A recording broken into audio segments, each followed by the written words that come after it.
तो वैसे education scenario अपना अगर डीएनजीसी का बात किया जाए तो जो 1979 में जब ये इस्टेब्लिशमेंट हुआ, अरुणाचल प्रदेश में सेकंड कॉलेज था आफ्टर जेएनसी पासीघाट। सो अभी इसमें अभी भी मतलब इंफ्रास्ट्रक्चर्स में काफ़ी यहाँ पे गैप है। और ईटानगर में क्योंकि ये गवर्नमेंट का लोन कॉलेज है तो यहाँ पे जो ये अटेंडेंस है काफ़ी हाई है यहाँ पे। तो हमारा गवर्नमेंट का जो विजन है ऑलरेडी मैं यहाँ के हमारे मेयर है और यहाँ के ऑनरेबल एमएलए उनको भी मैं कहा हूँ कि एक जगह ढूंढने के लिए, क्योंकि ईटानगर में पॉपुलेशन बहुत ज़्यादा है, यहाँ पे और एक कॉलेज का भी ज़रूरत है। तो वो कॉलेज को भी हम लोग सरकार बनाने के लिए तैयार है, मगर लोकेशन जो है वो फिर यहाँ का लोकल रिप्रेजेंटेटिव लोग हमको आइडेंटिफाई करके दे। तो जहाँ तक आपका जो क्वेश्चन है डीएनजीसी का जो इंफ्रास्ट्रक्चर का, हमारा टेन्योर में काफ़ी चीज़ मैंने यहाँ पे ऑलरेडी सेंक्शन करके काम भी यहाँ पे ऑलमोस्ट कंप्लीट हो रहा है। तो इस बार जैसे बजट में मैंने ऑलरेडी अनाउंस किया कि यहाँ पे बॉयज़ हॉस्टल का बहुत आवश्यकता है। यहाँ पे बॉयज़ हॉस्टल भी इसी साल बनना शुरू होगा। इसके अलावा और भी क्या इंफ्रास्ट्रक्चर चाहिए मैं आज प्रिंसिपल साहब को भी कहा और आप लोग डिस्कस करके एक रोड मैप बना के देने के लिए आने वाला दिनों में गवर्नमेंट इसको जरूर सपोर्ट करेगी। Sir one thing is come to क्योंकि सर यहाँ पे सीबीआई ऑफिस है लेकिन यहाँ में सीबीआई का ऑफिस रहता नहीं है, उसका क्या अपडेट है सर? कोई बताता भी नहीं कि स्कैम में अभी क्या इसको एड्रेस किया जा रहा है, क्या इनिशिएटिव लिया, कुछ अपडेट ही नहीं सर। मैं अपना डीजीपी साहब को बोलता हूँ कि एक बार सीबीआई के साथ में कोऑर्डिनेट करके और जो भी सीबीआई मीडिया में जो भी शेयर करे वो जल्द से जल्द शेयर करने की है। Same sir, one thing that has come to limelight that our state, Arunachal Pradesh, is facing midday meal scheme sir. आप बस्ती का बात पे छोड़ दो, यहाँ पे आईसीआर रीजन में भी चल रहा है बड़ा से corruption. Any word on that sir? इसका भी हमारा सोशल मीडिया का ज़रिए से हमको पता चला। It has been I think couple of days from now. तो मैंने तुरंत उसको चीफ सेक्रेटरी को उस मीडिया क्लिपिंग को मैंने भेज दिया है और तुरंत उसमें इन्वेस्टिगेशन जांच पड़ताल करने के लिए already clearance has been given from my side. नहीं देखिए, ये एक्ट जो है पुराना एक्ट है, ये काफ़ी सालों से चल के आया हुआ है। और इस एक्ट के ज़रिए से क्योंकि अरुणाचल प्रदेश में एक डिसिप्लिन सोसाइटी, एक डिसिप्लिन समाज में लेकर आने के लिए this act has played quite a significant important role. तो इसमें तो आई डोंट थिंक सो कि इसमें इतना खास कंट्रोवर्सी होना चाहिए। इफ़ नीडेड सजेशंस के लिए, जैसे मैंने कहा कि हमारा अरुणाचल का जो अपना लॉ फैकल्टी जो है यहाँ पे अपना law association, bar association in fact, if needed I can take it forward and have a discussion with bar association also as well.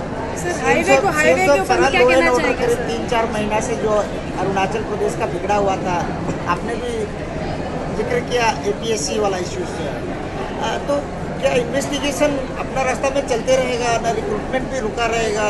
इसमें और एक चीज़ था सर, ग्यामर पादन का इश्यूज थोड़ा सा निकल रहा है, तो वो लोग they want a statue to be constructed. तो क्या सरकार अपना, तो क्योंकि आपने भी अप्रिशिएट किया था ग्यामर पादन को, तो सरकार उसको क्या कुछ एक स्टैच्यू बना देगा क्या? एक तो देखिए जो लेट ग्यामर पादुंग का जो स्टैचू बनाने का है ज़रूर हम लोग करेंगे, मगर देखिए नियम कानून एक सिस्टम होता है, उस आधार पर हम लोगों को आना होगा।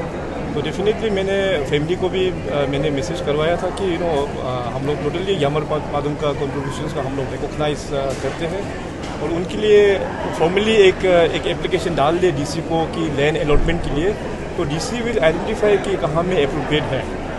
ये हो गया वन पार्ट। और दूसरा पार्ट जो आपने एपीसीएस के बारे में जो कहा कि सरकार तो अपना जो करप्ट लोग है और सिस्टम को जिसने डिरेट किया है उसको हम लोग इन्वेस्टिगेशन करके उन लोगों को ये बिहाइंड द बार्स हम लोग ने रखा हुआ है, मगर आगे भी हम लोगों को जाना चाहिए। अभी आगे जाने के लिए सबसे पहली बात तो अपना कमीशन, पब्लिक सर्विस कमीशन को गठन करना होगा। इसके लिए ऑलरेडी हम लोग ने एडवर्टीजमेंट कर चुका है, मगर फॉर्मर जो दो जिनका अपॉइंटमेंट हुआ था मगर और टेकिंग नहीं हुआ था, दो ऐसे फॉर्मर मेंबर लोग ने गुवाहाटी बेंच में इसको अपील किया हुआ है। तो उसमें वहाँ पे अभी हियरिंग चल रहा है। इन मीन टाइम गुवाहाटी जो मेन कोर्ट है वहाँ पे राज्य सरकार ने अपील किया कि कम से कम जो अफेक्टेड पोस्ट जो अफेक्टेड नहीं है, जैसे 1 post of chairman and 1 post of member, उसको हम लोगों को रिक्रूटमेंट करने का परमिशन दिया जाए। तो ऑनरेबल गुवाहाटी हाई कोर्ट ने परमिशन दे दिया है, state government can go forward for recruitment of 1 chairperson and 1 member provided, लेकिन उसका जो प्रोसीडिंग्स को सील कवर में रखने के लिए टिल दी फाइनल हियरिंग जो गुवाहाटी बेंच जो नाहरलगुन में जो हियरिंग चल रहा है उसका जब तक हियरिंग कंप्लीट नहीं होता है उस तब तक के लिए सील एनवलप में रखने के लिए। और साथ साथ जजमेंट में ये भी लिखा है, डायरेक्शन दिया है नाहरलगुन बेंच को कि ये हियरिंग को प्रायोरिटी में कोर्ट टेकअप करे। तो जब ये कोर्ट टेकअप करके डिस्पोज हो जाएंगे तो नया बोर्ड जैसे ही टेक ओवर कर लेगा और एग्जामिनेशन जो अभी हज़ारों पोस्ट जो पेंडिंग है वो नया बोर्ड मेंबर आने के बाद फिर रिक्रूटमेंट का अपना जो है वो शुरू हो जाएगा। सर रोड कनेक्टिविटी को बात करें तो कई डेवलपमेंट आपने लाया है, लेकिन sir capital is the face of state. Sir आपने जो प्रॉमिस लिया था चंदननगर से पापुलर तक वो 1 ईयर में कंप्लीट हुआ है सर, लेकिन आपको लगता है कि वो क्वालिटी वर्क हुआ है? क्योंकि 1 साल भी नहीं हुआ था, जैसे ही मार्च को काम खत्म हुआ, मानसून जैसे चालू वो पोर्टल शुरू हो चुका था। सर बीइंग चीफ मिनिस्टर कम PWD मिनिस्टर, सर आप जो कंसर्न अथॉरिटी उनके अगेंस्ट में एक्शन नहीं लेंगे सर? देखिए एक्शन लेना वो सब ये उतना सिर्फ आप लोगों को एक्शन ही नहीं दिखना चाहिए। जिस प्रकार से जो यहाँ पे जो बारिश किस प्रकार से रिएक्ट करता है, नेचुरल कैलामिटीज़ को तो आप रोक नहीं पाएगा। इस बार का देखिए बारिश में जितने भी जो पुराना सिटीज़ है, डेवलप सिटीज़, इवन दिल्ली आप देखिए कि प्री इंडिपेंडेंस से दिल्ली बहुत पुराना शहर है, वहाँ में इतना हालत ख़राब हुआ है वहाँ पे बारिश के कारण से। सो हमारा ये तो पहाड़ी एरिया है, तो यहाँ में भी हैवी बारिश के कारण से डिस्ट्रॉय होता है। तो मैं अभी ऑलरेडी मैंने कमिश्नर PWD और प्रिंसिपल सेक्रेटरी PWD को कहा हूँ कि एक रिव्यू मीटिंग लेने के लिए, खास करके ईटानगर नाहरलगुन इस बार का बारिश में भी मैं सोशल मीडिया में काफ़ी देखा कि सड़क के बीच से काफ़ी पानी बह रहा था, काफ़ी वहाँ पे बह रहा था।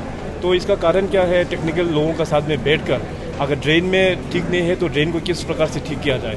थोड़ी देर पहले मैंने मेयर साहब को भी इंस्ट्रक्शंस दिया कि DC का साथ में भी बैठकर जहाँ जहाँ हम लोगों का ड्रेन में कुछ लोगों ने हार्ड कटिंग करके फिलअप कर दिया या कुछ लोगों ने घर बना के उसको ब्लॉक कर दिया, उसको विद पेनल्टी उसको पूरा तुरंत ठीक किया जाए बोल के मेयर साहब को भी मैंने इसको टेकअप करने के लिए मैंने आदेश दिया हुआ है।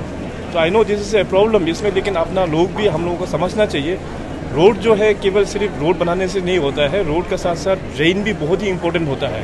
तो हमारे लोग सबसे पहले ड्रेन को ही ब्लॉक कर देता है, तो ड्रेन ब्लॉक हो जाता है तो पानी तो रोड में ही तो जाएगा, फिर रोड में जाएगा तो रोड तो ख़त्म होना ही है।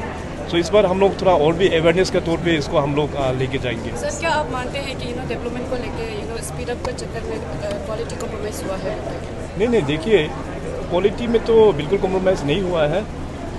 बारिश इतना इस बार हेवी हुआ है, मे बी आई थिंक कुछ जगह में ड्रेनिंग सिस्टम ठीक नहीं था या ड्रेन बन गया या पब्लिक लोग ने फिर उसको ब्लॉक कर दिया, उसका कारण से ज़रूर डिस्ट्रॉय हुआ है। सर ऐसा नहीं लगता आपने कमिटमेंट दिया हड़बड़ी में वो लोग कंप्लीट कर दिया, अभी पूरा निकल रहा है ऊपर? स्पीड अप के चक्कर नहीं ऐसे बिल्कुल नहीं है भाई। जिस हिसाब से जो बारिश हुआ ना, डिस्ट्रक्शन हुआ, आप देखिए मैं हमेशा जो बाय रोड जाता हूँ मैं एक पोर्ट होल्स कहाँ है तुरंत मिलने के साथ साथ मैं डिपार्टमेंट को भेजता हूँ ये लोकेशन में।